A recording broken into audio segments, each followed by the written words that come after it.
It says, for you were sometimes darkness. This is talking to the saints, not the sinful people who claim Christ. No, those people are lost, blind. The saints, you were, past tense, sometime darkness, but now are you light in the Lord. Walk as children of light, for the fruit of the Spirit is in all goodness. In goodness, there's no bad. And righteousness. In righteousness, there is no sinfulness. And truth. And in truth, there's no lie. So make sure you get it. The fruit of the Spirit is in goodness and righteousness and truth, proving what is acceptable unto the Lord, and have no fellowship with the unfruitful works of darkness, but rather reprove them. Reprove does not mean expose. Reprove means to correct them. And if they don't like it, too bad. Reprove them. For it is a shame even to speak of those things which are done of them in secret. But all things that are reproved are made manifest by the light. For whatsoever doth make manifest is light. Wherefore he says, awake thou that sleepest, and arise from the dead, and Christ shall give thee light. I find it strange here in verse 14 that this generation, well, they don't want to awake out of their slumber. They don't want to arise from the dead.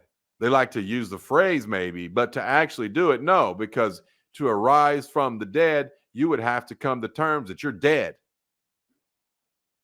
They don't want to rise from that.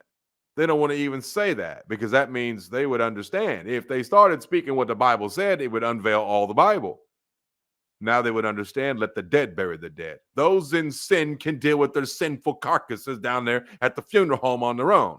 I'll wash my hands of them. You are to awake out of your slumber, out of your sleep, your spiritual sleep, and arise from the dead. And Christ will give you light. Light has no darkness in it. Those who are in sin are the dead. See then that you walk circumspectly. That word circumspectly means what?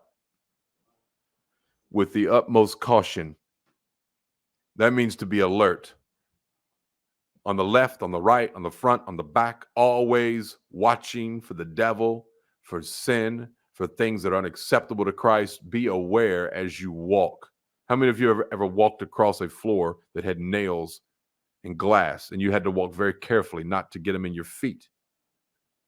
Much more so those in Christ, they walk circumspectly so that the devil doesn't get advantage of them. They separate from all things sinful. They will count this whole world a loss just for the sake of pleasing Christ.